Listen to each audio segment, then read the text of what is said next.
W motoryzacyjnym panteonie istnieją modele, których nazwa jest synonimem konkretnych wartości, a Skoda Superb od lat oznaczała przede wszystkim jedno – nieprzebraną przestrzeń. Czwarta generacja tego flagowca wkracza w erę rynkowej transformacji, niosąc ze sobą nie tylko mnóstwo sprytnych rozwiązań, ale także dojrzały i niezwykle zaawansowany napęd hybrydowy typu plug-in. Ta konkretna specyfikacja stanowi rewelacyjną propozycję w aktualnej gamie modelowej, ponieważ genialnie łączy nowoczesną, proekologiczną inżynierię z cechami, za które kierowcy bezgranicznie pokochali ten model. Rewelacyjną funkcjonalnością oraz ponadprzeciętną, wręcz legendarną przestronnością czeskiego kombi, która niezmiennie pozostaje na najwyższym poziomie. Zainteresowani? Jeśli tak, to zapraszam Was do oglądania mojego testu.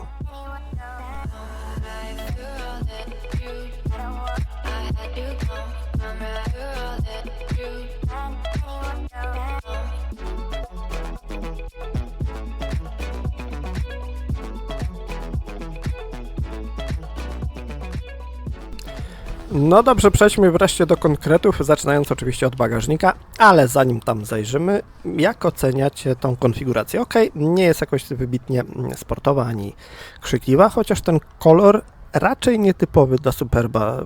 Po tym aucie spodziewam się raczej białego, srebrnego, grafitowego, czarnego, a tu taki żółto-zielony, herbaciany. No dobra, zaglądamy do bagażnika, a tu pojemność 510 litrów. Ze względu na umieszczenie baterii w hybrydzie plug-in przestrzeń ta jest o 180 litrów mniejsza w porównaniu do wersji standardowej, która ma 690 litrów.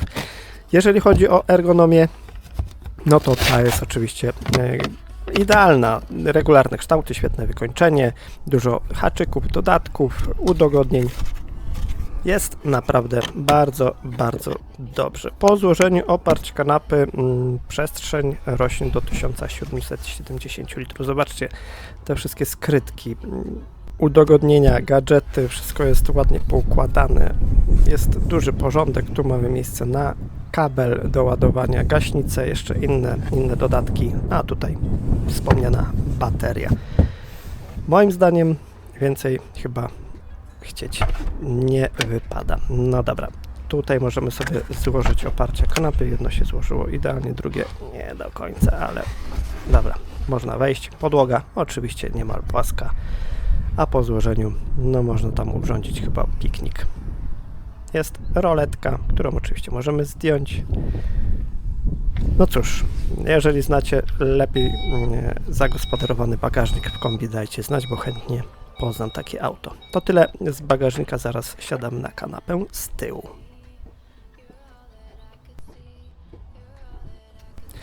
A jak to w Superbie, na kanapie z tyłu miejsca jest od groma. Złączaj sufix pod klapkami, które się tak ładnie otwierają, więc niczego nie zgubimy.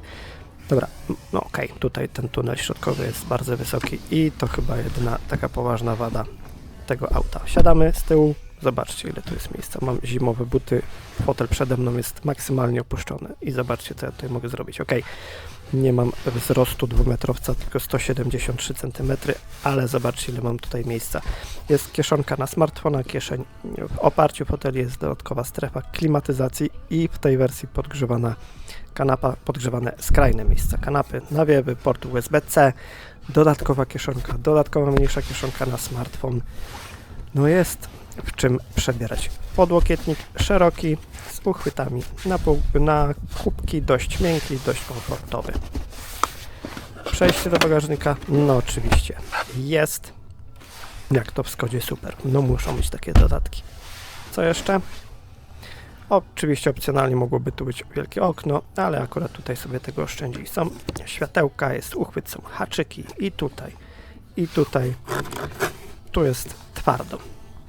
No coś tam może się ugina, ale jest to raczej twardy materiał. Tutaj też, tu jest już dość miękko, tu odrobina, dosłownie odrobina pianki. Spasowanie. Szarpię jak mogę, ale nic nie trzeszczy, wszystko jest naprawdę bardzo dobrze spasowane. Tu miękko. Tutaj też, chociaż niektórzy uważają, że skórzane fotele mniej by się brudziły. No dobra, Tyle z kanapy, siadamy za kierownicą z przodu.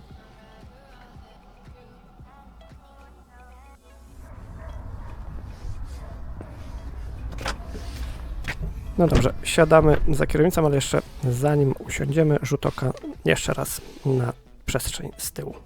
Mnóstwo przestrzeni, jedynie ten tunel środkowy odrobinę psuje to poczucie idealnego obrazu limuzyny, bo wtedy 3 osoby z tyłu byłyby naprawdę zadowolone z podróży. Uruchamiamy auto i zaglądamy do systemu, zaczynając oczywiście od ekranu przed kierowcą.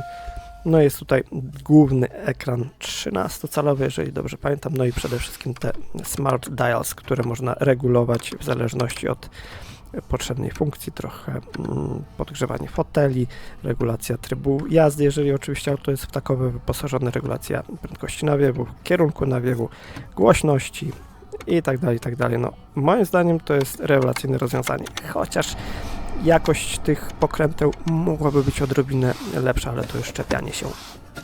Bardzo ładne roletki, tu mamy ładowarkę indukcyjną z dodatkowymi portami USB-C, tu oczywiście uchwyty na kubki, to wszystko możemy sobie zakryć. Minus, no trochę to piano black, ale cóż. Tu mamy takie urządzonko do czyszczenia ekranu.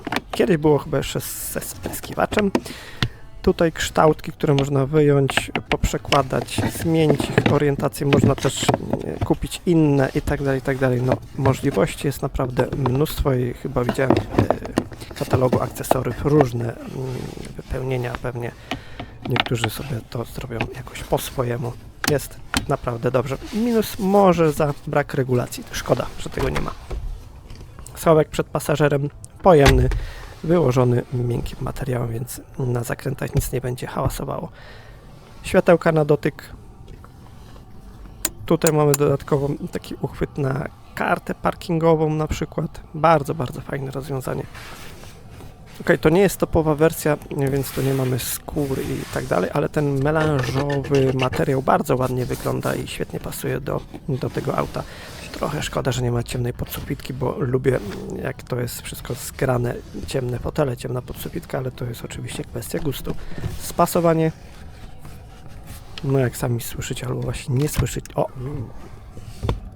No tu się zaczęło dopiero, no tak, cała reszta ok, ale z tym mogliby popracować aż... No dobra, te plastiki tutaj w tym miejscu nie najlepiej spasowane. I tutaj też troszeczkę, ale tak jak mówię, to jest już pod mocnym naciskiem. No i no właśnie, te pokrętła mogły być odrobinę lepiej wykonane. Świetnie pracują, świetnie wyglądają, naprawdę świetnie się spisują, ale mogą być z trochę innego materiału. No ale to już jest takie czepianie na siłę. No dobra, jeszcze rzut oka po wnętrzu i za chwilę zaglądamy pod maskę. A pod maską pracuje układ hybrydowy typu PHEV, czyli z wtyczką na bazie silnika 1.5 TSI, który wraz z silnikiem elektrycznym generuje łączną moc systemową 204 koni mechanicznych oraz 350 Nm momentu obrotowego.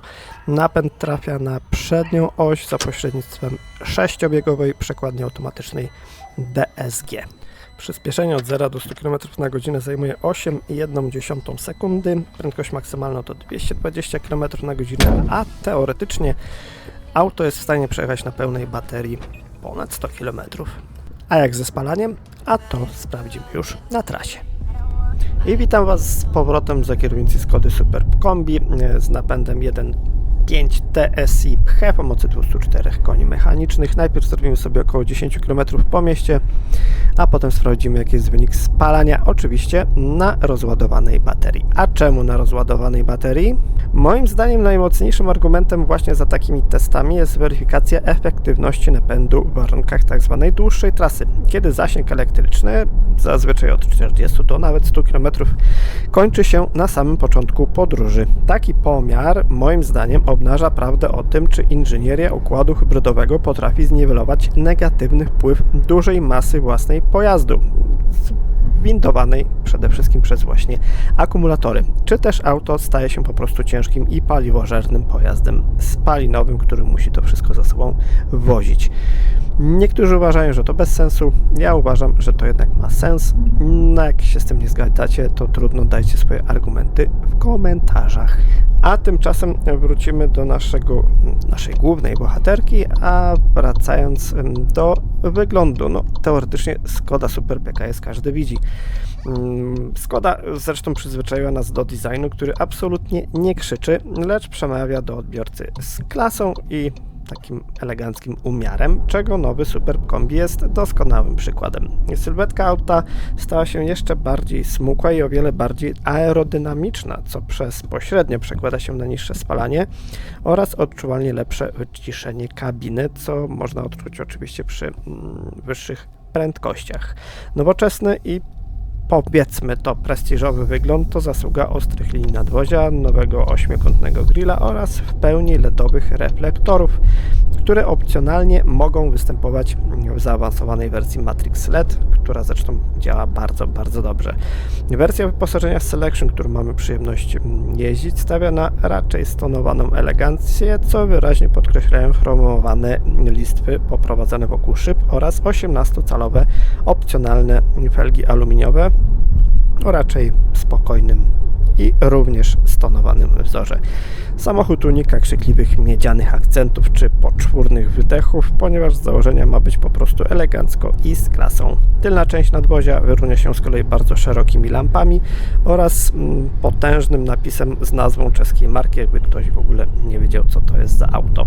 Wnętrze to kabina pasażerska wita technologiczną rewolucją w porównaniu do poprzedniej generacji i ogromnym przeskokiem jakościowym, którego ten wyczekiwany model po prostu potrzebował, bo poprzedni był już odrobinę przestarzały, chociaż niektórzy tak wolą.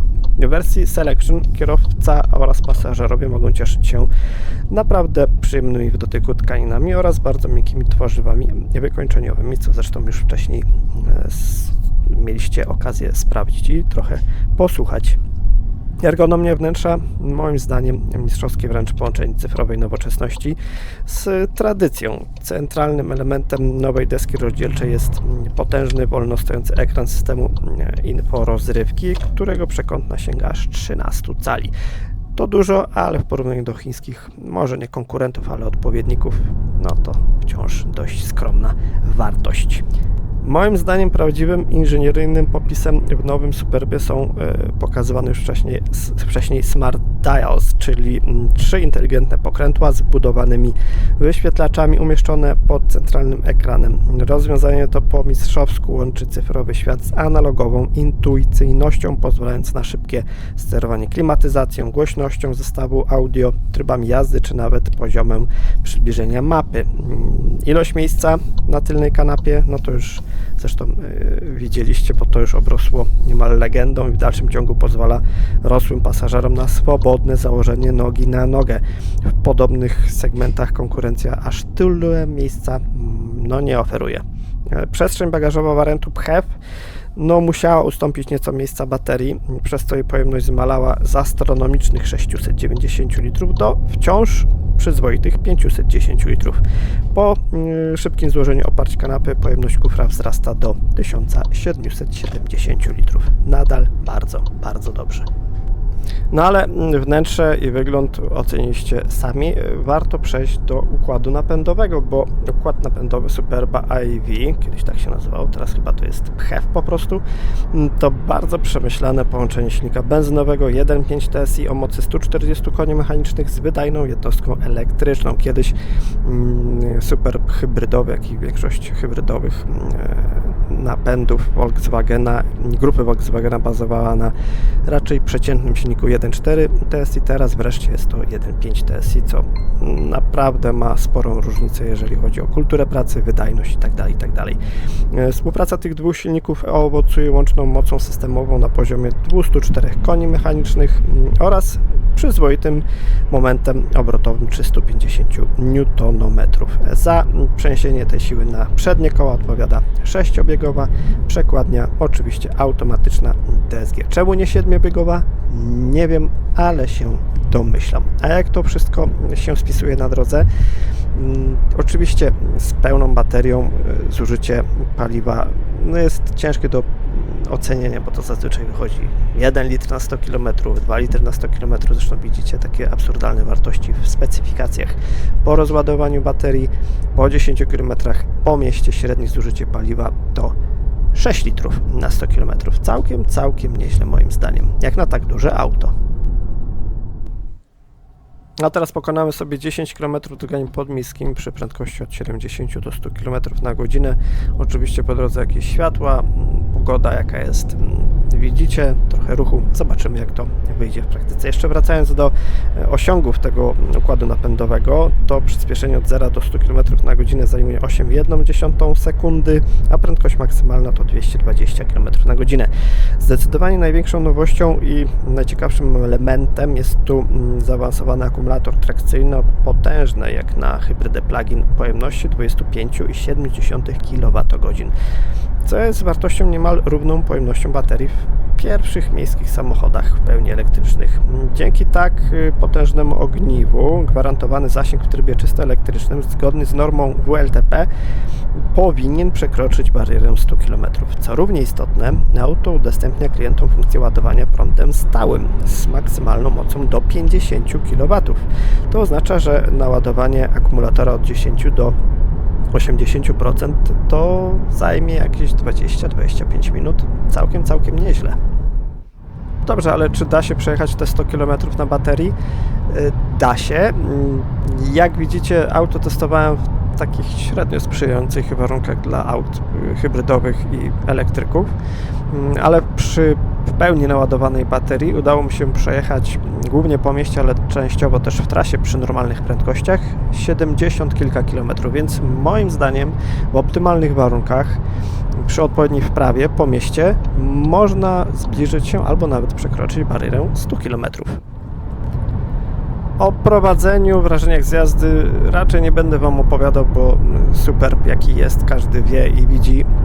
Jest bardzo komfortowy, spokojny, chociaż w tej wersji dość dynamiczny. Reakcja na przyspieszenie, tak, z jednej strony jest bardzo szybka, no bo auto rusza zazwyczaj silnikiem elektrycznym, a jak wiemy reakcja na silnik, reakcja gazu silnika elektrycznego jest bardzo szybka, ale z drugiej strony, jak chcemy mocno wbić pedał gazu i wtedy musi obudzić się silnik spalinowy, jest spore, odczuwalne opóźnienie. A jak ze spalaniem na drodze podmiejskiej wyszło wciąż rewelacyjne 5,8 litra na 100 km. A teraz jeszcze droga ekspresowa, prędkość 120 km na godzinę i postaram się, chociaż jak widzicie to proste nie będzie, postaram się utrzymać w miarę równą prędkość około 120 km na godzinę. Dobra, a jak z cenami tego auta? Jak zapewne się domyślacie, tanio nie jest, bo zakup odmiany Selection z napędem hybrydowym wiąże się z wydatkiem rozpoczynającym się od 211 250 zł. Stanowi to dość duży i odczuwalny przeskok finansowy w zestawieniu z klasyczną i o wiele tańszą miękką hybrydą 1.5 ETSI o mocy 150 koni mechanicznych, której cennik otwiera kwota około 185 000 zł z wyposażeniem Selection. Oczywiście do tego wszystkiego możemy dołożyć dość dużo dodatków, zawieszenie DCC Pro i lakiery, felgi itd., więc granica 230-240 tysięcy może zostać przekroczona. No cóż, tanio nie jest. Alternatywy możemy iść w kierunku hybrydowego Passata, chociaż to nie wiem, czy to jest jakiś większy sens. Możemy iść w kierunku aut chińskich, na przykład Byt Seal 6 DMI Touring, który również będzie niezłą hybrydą, ale nie aż tak pojemną i przestronną. Moim zdaniem, czy to w wersji hybrydowej, czy z dieslem, czy z benzyną, Skoda Superb Kombi to wciąż najlepsza propozycja w tym segmencie, jedna z najlepszych. A jak wyszło spalanie po 10 km ekspresówką? 6,8 litra na 100 km. Dzięki za oglądanie i do zobaczenia.